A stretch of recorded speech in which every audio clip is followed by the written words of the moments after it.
예, 찬양하면 저주가 물러간다. 찬양하면 저주가 물러간다라는 제목으로 하나님 말씀 증거하도록 하겠습니다. 이제 언어 생활에 관한 얘기인데 말에 관한 얘기입니다. 평상시 말도 중요하지만 특별히 고난 때에 말이 정말 중요합니다. 괴로움 당할 때, 어려움 당할 때 말이 더 중요하다는 것입니다. 왜 그렇습니까? 이 고난은 인생의 끝이 아니기 때문에 그렇습니다. 새로운 시작이기 때문에 그렇다는 거예요. 고난은 패배가 아닙니다. 새로운 승리의 시작이라는 것입니다. 그래서 보통 때도 말을 잘해야 되겠지만 고난 때에는 정말로 말을 잘해야 된다고 생각을 합니다. 지금 그 야고보서 상황은 두 가지 어려움이 있을 때였어요. 시험과 고난이 있을 때, 또 하나는 교회 공동체 분열이 있을 때. 그러니까 얼마나 힘든답니까? 그냥 엎친 데 겹친 격이죠. 그때에 이거 이기기 위해서는 힘들 때일수록 말 중요하다는 거예요. 말을 잘 다룰 줄을 알아야 된다는 것입니다.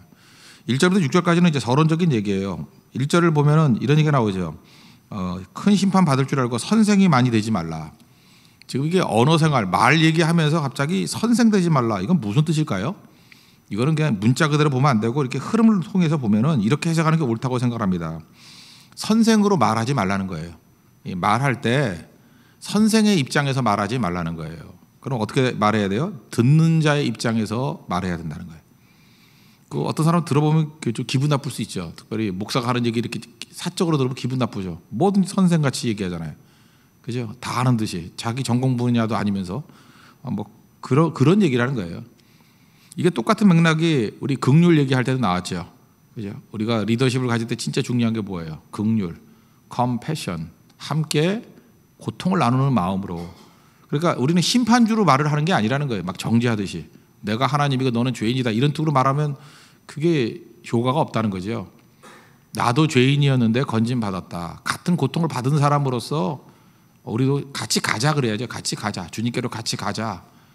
그렇게 그 자세를 가질 때 중요하다. 그게 긍휼이 있어야 돼. 긍휼. 마찬가지로 말을 할 때에도 선생으로 말하지 말라는 거예요. 듣는 자로 말하라. 이런 얘기를 한다 그러면 일단은 잘 들릴 것입니다.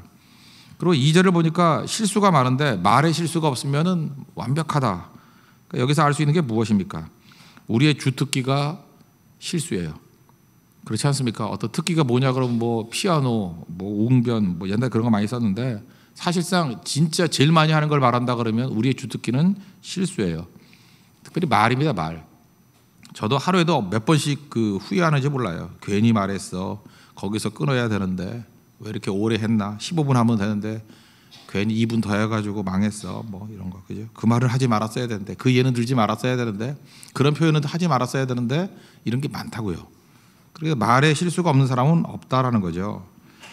3절과 4절을 보니까 말들이 있죠. 이렇게 홀스. 말들은 재갈을 물리는 거, 순종하게 만들고 제어하는 거, 그죠? 이렇게 컨트롤하는 거죠. 그 다음에 배를 봐라. 조그만 키가 이렇게 방향을 바꾸지 않느냐, 그리고 사공의 뜻대로 움직이지 않느냐. 이게 무슨 얘기입니까? 말은 방향을 결정짓는다는 거예요. 그래서 그 사람 말을 들어보면 그 사람의 방향을 알 수 있어요. 미래가 어떻게 될지. 또 말은 행동을 유발시킵니다. 이 말을 잘하면 막 사람들이 움직이게 만들고 본인도 움직이고 상대방도 움직이게 만들고 그리고 그 안에 메시지가 있다는 거예요. 말이 중요하다는 거죠. 5절과 6절의 얘기는 뭐냐면 말의 위험성이에요. 그런데 말은 이게 불과 같다는 거예요. 이게 조그만 불장난하다가 산 전체를 태우는 것과 마찬가지로 인생 전체를 다 태우는 위험한 것이 될 수 있다. 여러분, 그 폭력 중에 제일 무서운 폭력이 언어 폭력이라고 그랬죠. 우리는 주먹으로 치고 이러는 것만 굉장한 폭력인지 아는데 총으로 쏘고 칼로 찌르고 이게 아니라 언어 폭력만큼 오래 가는 게 없다는 것입니다. 제일 간단하게 사라지는 건 물에 쓴 거죠. 물에 쓸 수 있나요? 이게 물에 써봐야 아무것도 없죠. 그 다음에 흙에 쓰는 거. 흙에 쓰면 어렸을 때 흙에 우리 많이 썼거든요. 그거 아침 가보면 다 없어져 버려요. 나무에 글 쓰는 거. 나무 깎아내면 돼요. 돌에 새기는 거. 그것도 없앨 수 있어요. 없애기 힘들다 그러기 요즘에 문신이죠. 타투. 문신도 또 없애는 요즘에 기술이 나왔더라고요. 다 지울 수 있어요. 근데 정말 지우기 힘든 게 마음에 기록된 거예요. 마음에 상처를 준 거. 롱펠로우 시 아십니까? 화살과 노래라는 거. 내용은 이런 거예요. 내가 화살을 팍 쐈다라는 거예요. 자취를 찾을 수 없었다는 거예요. 노래를 불렀다는 거예요. 자취를 찾을 수 없었다는 거예요. 근데 한참 지나고 난 다음에 화살 어디 갔나 그랬더니 떡갈나무에 박혀 있더래. 말하고 똑같은 거죠. 자기는 화살 쏴가지고 없어졌다고 생각했는데 떡갈나무에 박혀 있더라는 거예요. 우리 말이 그래요. 화살 같아요. 박혀 있어요. 사라지는 게 아니에요. 자기 눈에만 사라진 거지. 아, 이렇게 말이 위험한 거구나. 그런 생각했다는 거예요. 또 이제 반대 얘기죠. 노래. 내가 노래를 불렀더니 내 노래가 뭐 남아있을 리는 없죠. 다 사라졌는데 오래간만에 만났던 친구가 그 얘기를 하더라는 거예요. 내가 정말로 어려웠을 때 네가 나를 위해서 노래 불러줬지. 그 멜로디, 그 가사가 내 가슴에 남아있어. 그러니까 롱펠로우, 뭐 어렸을 때 많이 듣던 그 시인데, 화살과 노래. 그죠? 우리는 화살을 쏘아서 안 되고 노래를 남겨야 된다. 그런 얘기죠. 그러니까 말이라는 것은 굉장히 유익도 있고 말이라는 것은 굉장히 위험한 것이기도 하다. 이것을 이제 설명해 주고 있습니다. 이게 1절부터 6절까지 내용이에요. 이제 오늘 말하고자 하는 핵심 두 가지인데 7절부터 12절까지 내용입니다. 두 가지예요. 혀는 길들일 자가 없다라는 것이고, 두 번째, 동시에 축복과 저주를 말할 수 없는 거잖아요. 단물과 쓴물을 낼 수 없는 거잖아요. 그러니까 적극적으로 단물을 내는 인생을 살라는 거예요. 혀는 길들일 수 없다. 두 번째, 적극적으로 단물 내는 인생을 살라. 무슨 얘기예요? 적극적으로 찬양하라는 거예요. 그럼 저주는 사라진다는 거예요. 저주를 이기려고 그러지 말고 찬양을 더 적극적으로 하라. 이게 오늘 우리에게 주는 적용의 말씀입니다. 첫 번째는 혀는 아무도 길들일 수 없다라는 것입니다. 7절, 8절 보니까 뭐 짐승, 새, 벌레, 바다, 생물 다 길들였어요. 인간이 길들이지 못한 게 뭐가 있습니까? 바다 생물 중에 대표적인 게 뭐 돌고래도 뭐 이렇게 길들이고, 물개 쇼 보셨잖아요. 머리가 다 길들이고, 벌레도 길들이는 거 보셨어요? 벌레 갖고 이렇게 어렸을 때 그러고 있었는데, 그런 족구 모르세요? 뭐 개미 한 마리를 잡아놓고 10년 동안 훈련시켰대요.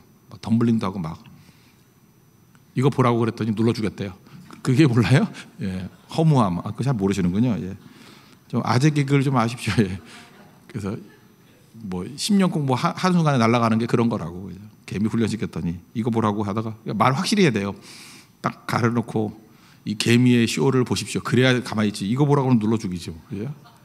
원래 인생이 그런 거라고요. 그러니까 다 길들여요. 그죠? 새도 길들이고 벌레도 길들이고 바다생물도 길들이고, 근데 혀만은 길들일 수 없다라는 것입니다. 그래서 자신하지 말라는 거예요. 자신하지 말라. 우리가 공부를 하지 않습니까? 공부를 하면 어휘력이 늘어요.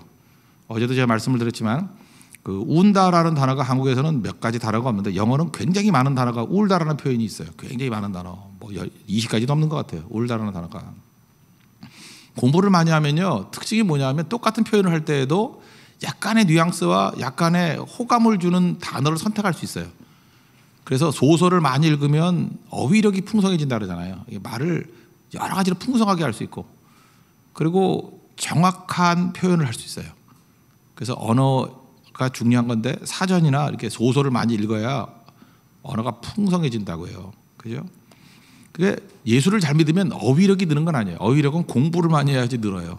그죠? 책을 많이 읽어야 어휘력이 늘어요. 그런데 중요한 건 뭐냐면 성령 충만하면요, 그 있는 어휘력을 잘 사용해요. 사람을 살리는데. 반면에 악령이 충만하면 그 좋은 어휘력을 가지고 남 죽이는 데 사용해요. 그래서 어휘력이 많은 사람, 공부를 많이 한 사람이 남 죽이려고 그러면 정말 아파요. 어쩜 저런 표현을 써가지고 이렇게 사람을 죽여버리나? 그리고 잘 잊혀지지도 않아. 하도 욕도 이렇게 들으면 되씹어져요. 또 생각나고 또 생각나고, 너무 문학적인 표현으로 욕을 하기 때문에 잊힐 수가 없어요. 잊을 수가. 이런 거예요, 이런 거. 이번에도 무슨 뭐 어떤 뭐 말 때문에 문제가 됐던 분 있지 않습니까? 무슨 뭐 우리가 짐승같이 뭐 여겨야 된다 뭐 이렇게. 그죠? 그런 것들이 사실은 뭐 영화 대사라 그러는데 그게 배운 사람이 썼을 거 아니에요. 우리 내일에 탁 남잖아요. 아프잖아요. 많이 아프다고요. 어휘력이 잘못 쓰여지면 이렇게 된다는 거예요. 어떤 목사님이 집회를 하는데 집회 중에는 항상 이렇게 귀신 들린 사람들이 많이 옵니다. 이렇게 교회가 은혜가 있거나 이렇게 능력이 있을 땐 귀신 들린 사람들이 많이 와요. 두 가지가 있는 것 같아요. 알아서 마귀가 보내는 경우도 있고, 부모들이 너무 힘드니까 데리고 오는 경우도 있어요. 그죠? 이거 뭐 길이 없잖아요. 그러니까 능력이 있다 그러면 이게 누가 속에서 잠깐 데리고 와요. 그래서 그 수가 너무 많아져가지고 이제 귀신으로 가득 차는 경우도 있고 그렇거든요. 이렇게 너무 많이 와가지고, 우리 교회도 약간 좀 그런 케이스인데 하여튼 이게 많이 와요. 그래서 이렇게 수용이 안 될 정도로 많이 와서 정상과 이제 비정상을 구분을 잘 못할 때도 있었잖아요. 그죠? 이렇게 이제 그렇게 되는데, 공부를 많이 한 사람이 귀신 들린 거예요. 근데 일단은 이렇게 예배 시간에 소리를 지르고 하면은 너무 그 사람에게 주목하면 안 돼요. 왜? 은혜 받을 시간을 깨는 거예요. 마귀가 쓰는 거거든요. 은혜 받을 때 집중할 것을 그걸 깨는 데 쓰임 받는 거예요. 그래서 이렇게 주의 산만하게 뭐 하는 것들 굉장히 나쁜 게 그거예요. 뭐 중간에 나가거나 뭐 이런 것들 또 중요할 때 또 애들이 울고 막 그래요.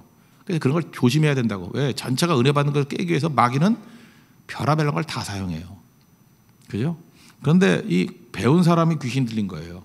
근데 뭐 이것저것 떠드는 거예요. 그러니까 귀신의 소리죠. 자기 얘기는 아니죠. 다 떠드는데 요약하니까 5가지예요. 첫째는 정확한 어휘력을 가지고 나는 너희보다 오래전에 있었다. 섬찟하죠. 새파란 게 그냥 너희보다 오래전에 있었다. 그러니까 이게 마귀란 뜻이죠. 나는 신이다. 뭐 이상하잖아요. 앞에서 마귀 같잖아요. 그죠? 3번째, 내 말을 들어야 된다. 4번째, 성경은 다 거짓말이다. 그래서 마귀 본색을 드러내죠. 5번째, 너 죽을 줄 알아라. 그러니까 다 마귀의 특징이에요. 그죠? 이걸 갖다가 너무너무 멋진 언어를 가지고 막 설명하더라는 것입니다. 그 왜 그래요? 이미 가지고 있는 것을 마귀가 방향 조절하기 때문에 그렇다는 거예요. 그러니까 우리 인생도 마찬가지예요. 내 가지고 있는 어휘력이 다 틀려요. 근데 이걸 어휘를 바꾸려고 그러는 게 우리 싸움이 돼서는 안 된다는 거예요. 이건 제가 볼 때 지식과 뭐 환경 이런 거 영향을 더 많이 받아요. 혀를 길들인다는 건 뭐냐면 내 노력으로 되는 게 아니라 성령 충만해지는 거예요. 성령 충만해지면은 짧은 언어를 갖고 있는 사람은 짧은 언어를 가지고 하나님께 영광을 돌리고 사람을 살리고, 또 어휘가 풍성한 사람은요 풍성한 어휘를 가지고 하나님께 영광을 돌리고 풍성한 어휘를 가지고 사람을 격려하고 살린다는 거예요. 문제는 무엇입니까? 내가 하나님의 성령 가운데 붙들림 바 되는 거야. 내가 길들일 수 없습니다. 성령에 붙들려 사는 거예요. 그래서 겸손해야 된다는 것입니다. 그래서 상태가 안 좋으면은 말이 이상하게 나가요. 이건 뭐 누구나 관계없어요. 이번에도 말실수하는 사람 보십시오. 그거 공부 얼마나 많이 하는 사람이에요. 그렇지 않습니까? 우리 인생 가운데도 뭐 내 상태가 안 좋을 때 항상 실수를 하는 거라고요. 그게 우리 인생 현재를 불사르는 거라고요. 그러니까 우리가 겸손하게 혀는 길들일 자가 없습니다. 누구도 길들이지 못해요. 그래서 성령께 맡기는 거예요. 성령께 내 인생을 의탁하는 것입니다. 그래서 다윗조차도 그렇게 어마어마한 언어를 갖고 있는 사람 아닙니까? 시도 쓰고 찬송하고 그랬던 사람 아니에요? 시편 141편 3절 보니까 자기가 자기를 컨트롤 못한다는 걸 알기 때문에 여호와여 내 입에 파수꾼을 세우시고 내 입술의 문을 지키소서. 내 입 안에 뭐가 있다는 거예요? 도둑놈이 있다는 거예요. 범죄인이 있다는 거예요. 대적이라는 거예요, 내 입술이. 그러니까 파수꾼을 세워주십시오. 주님이 파수꾼 세워주지 않으면 여기서 뭐가 나갈지 모릅니다. 내 입술의 문을 지켜주십시오. 주님이 지켜주지 않으면 여기서 뭐가 나갈지 모릅니다. 이게 겸손이에요. 다윗도 이랬습니다. 다윗도. 우리가 하나님 앞에서 정말 중요한 게 뭐냐? 상태 안 좋을 때 잠깐 얘기하지 마십시오. 그리고 성령께 붙들림 바 되어서 하나님이 나를 지켜주시는 그런 인생을 사는 우리 하나님 백성 되기를 바랍니다. 그리고 2번째가 훨씬 더 중요한 건데 동시에 2가지 못한다는 거예요. 그러면 이제 전략이죠. 어떻게 하면 돼요? 좋은 거를 선점해버리면 돼요. 더 많이 해버리면 된다고. 9절 10절 보니까 우리 입술로요 주 하나님을 주 아버지를 찬송하고 또 하나님의 형상대로 지음받은 사람을 또 저주한대요. 그러니까 한 입에서 찬송과 저주가 나온답니다. 이건 마땅치 아니하다. 이건 선언이에요, 선언. 그죠? 마땅치 아니하다. 이런 게 있냐? 이런 거죠. 11절, 12절. 샘이 한 구멍에서 어찌 단물과 쓴물을 내겠느냐? 이럴 수 없지요. 그죠? 무화과나무가 감람열매를, 포도나무가 무화과를 맺을 수 없다는 거죠. 이같이 짠물이 단물을 내지 못하느니라. 이게 무슨 뜻이에요? 복잡하게 생각하지 말고. 입이 단물을 낼 때 동시에 짠물을 못 낸다는 거예요. 지금 한번 해보세요. 좋다와 싫다를 동시에 말해봐요. 좋으시다. 이게 돼요? 좋으시다. 이게 돼요? 그러니까 좋다. 이거 좋다 그래놓고 난 다음에는 싫다가 힘들어져요. 잘 보세요. 어떤 사람을 만났을 때 욕 많이 하는 사람의 특징이 뭔지 알아요? 처음부터 욕부터 해요. 나 쟤 싫어. 그래요. 나 쟤 싫어. 누가 아무도 아니에요. 그냥 쳐다보지 말아요. 나 쟤 싫어. 여기도 이상하네. 할 데가 없어요. 그냥 여기 쟤 싫어 나. 그죠? 쟤 싫어. 쟤 싫어 그래요. 그럼 그 다음부터 나올 말은 정해져 있죠. 쓴물이 나오게 돼 있잖아요. 쟤 싫다 그래놨으니까 싫은 거에 대해서 인간이 이게 일관성이 있어야 되잖아요. 싫은 이유 설명할 거 아니에요. 근데 별건 아니지만 나 쟤 좋아. 그 다음부터는 정말 안 좋으면 할 말이 없으니까 가만히 있을 거고, 그 다음에 왜 좋은지에 대해서 설명을 할 거 아니에요. 그 다음부터 막 넘쳐나는 거 아니겠어요. 첫 마디가 중요한 거예요. 첫 마디가. 근데 그래서 습관이 중요한 거예요. 습관적으로 뭐든지 나 싫어. 여기 괜히 왔어. 이제 이러고 시작하면 그 다음부터 인생 수습이 안 되는 거예요. 그러니까 우리 인생이 어떤 인생이 돼야 되느냐? 무조건 선택의 인생은 선택. 인생은 선택이라고요. 첫마디를 뭐부터 할 것인가? 이 선택이에요. 오늘 아침 새벽기도부터 시작하잖아요. 기도로부터 시작한 하루가 무너질 일 있어요? 주님께 아뢰는 것부터 시작됐는데 인생을 붙들어 달라 그랬는데 근데 깨자마자 뭐 지각해가지고 막 욕부터 시작한다 그러면 그 하루는 망치는 거죠. 인생은 선택이라는 것입니다. 그래서 찬양하면은 저주는 사라지게 돼 있어요. 아까 서두 얘기했죠. 고난당할 때 제일 중요한 게 말이라고. 욥기 1장을 보면요. 1장 많은 고난당하지 않습니까? 욥이. 근데 1장 21절에 이렇게 돼 있어요. 내가 모태에서 알몸으로 나왔대요. 적신으로 나왔대요. 근데 적신으로 알몸으로 돌아가는 것이 마땅하대요. 그래서 거두신 이도 여호와시고 또 주신 이도 여호와시래요. 그래서 내가 여호와를 찬송합니다. 하나님을 찬송합니다. 환경 때문에 먼저 찬송을 했어요. 그랬더니 22절에 뭐라 그래요? 이 모든 일로, 이 모든 고난 때문에 욥이 범죄하지 아니하고 하나님을 향하여 원망하지 않았다. 범죄하지 않았다, 원망하지 않았다. 22절의 상황이 나오는 이유가 무엇입니까? 21절이 있었기 때문에 그래요. 21절의 내용이 뭐예요? 먼저 찬송했어요. 먼저 찬송하니까 22절에서 절대로 범죄 안 하고 원망 안 해요. 그러니까 21절이 없이 그냥 하나님 나 원망하지 않게 해주세요. 그래 이를 악물고 있다고 그거 되나요? 어느 순간 탁 건드리면 터져 나오지? 먼저 선점했어요. 찬송부터 하니까 그 다음에 원망이 사라지고 다 사라지게 되더라는 거예요. 이거는 하나님도 그렇고 사람도 그래요. 그래서 단어가 똑같아요. 하나님을 찬송하다 또 사람을 칭찬하다. 히브리어는 똑같은 단어예요. 바라크라는 단어거든요. 바라크. 다 프레이즈라는 뜻이에요. 프레이즈. 하나님을 찬송하다 사람을 칭찬하다. 이 다 프레이즈예요. 바라크. 똑같은 얘기라고요. 그러니까 우리 입술에서 하는 것들이 나를 만드는 거예요. 나를. 그래서 여러분 엄밀히 말해서요. 우리 성가대가 이렇게 연습하잖아요. 연습이 아니에요. 잊지 말라고. 지금 사실 성가대가 교회에서 제일 성령 충만해야 되는데 성가 연습이 아니에요. 성가대 그 찬양을 하면서 이미 그게 찬송이 되는 거예요. 찬양이 되는 거라 그 자체가. 그래서 좋은 성가대는 연습을 많이 해야 돼요. 한 2시간 막 이렇게 3시간 하다 보면 자기들이 부르다가 얼굴이 뜨거워져요. 우리 교회에서도 그러잖아요. 어떤 때 찬양 똑같은 거 20번 30번 할 때가 있잖아요. 그게 하기 힘들어서 그렇지 만약에 그게 성령 은혜 가운데 쭉 간다 그러면 그때 모든 저주가 다 사라져요. 그때 병이 나요. 찬송에 깊이 들어가다가 병이 났고요. 이 마음속에 있는 분노가 사라져요. 그죠? 어떤 사람은 뭐 분노가 막 올라가지고 얼굴이 이렇게 뻘개지고 막 그랬대요. 뻘개지고. 근데 그게 사라져요. 분노가 안 생긴다니까요. 그래서 원래 다혈질들이 있거든요. 체질적인 다혈질. 막 분노가 올라가지고 막 터지기 직전의 상황이 되는 사람이 있거든요. 그래서 그걸 못 참아요. 그런데 예수 믿고 난 다음부터 그게 사라졌대요. 성령이 지배하면서 그게 사라졌대요. 왜요? 찬송하니까. 특별히 그 사람은 그렇게 얘기하더라고요. 뭐 지난번 특별 새벽기도 때 로마서 읽을 때 로마서를 7독을 했대요. 초신자인데 7독. 로마서를 7독으로 심령에 채우니 어떻게 분노가 올라오겠어요? 다 사라지게 만들지. 그러니까 우리 인생에서 그래서 여러분들 상태가 안 좋은 사람들 물론 너무 많이 가면 안 돼요. 성가대 가십시오. 특별히 연습 많이 시키는 성가대 가십시오. 찬양하면 물론 그게 또 열받을 수도 있지만 그죠? 계속 찬양하다 보면 그 찬양 자체가 우리를 변화시키는 힘이 된다는 거예요. 그런 의미에서 준비 찬양이란 말은 없어요. 준비 찬양이 있어요. 미리 찬양하는 거죠. 그래서 여러분들이 진짜 은혜를 받고 내 마음에 충만한 것으로 채우기 위해서는 미리 오셔서 원래 이 찬양을 한 20분 정도 하는 게 좋아요. 열심히 찬양을 하면 내 속에 있는 모든 불안감, 두려움, 하여튼 마귀가 주는 모든 것들이 다 사라져요. 찬양으로 가득 채우면. 집도 분위기가 좋아지려고 그러면 찬양해야 돼요. 집에서 찬양하고 찬양하면 저주가 사라진다고요. 이게 단물 원리예요. 단물이 계속 나오면 쓴물은 사라져요. 칼 매닝거 얘기했잖아요. 우울증 이기는 방법이 뭐라고요? 집 밖에 나가서 도와줄 사람 찾아서 힘껏 도우라. 그게 무슨 얘기예요? 돕는 것으로 가득 채우면 내 안에 있는 더러움 다 사라진다는 거예요. 이 선점의 원리 아니야? 선점의 원리? 찬양도 마찬가지고 이 원리가 그대로 우리에게 적용되고 있다는 것입니다. 원래 한자가 이 한국에서 동이족이 만들었다는 얘기도 있지만 한자는 중국 거 아니에요. 중국에서 5,000년 동안 한자 공부를 했어요.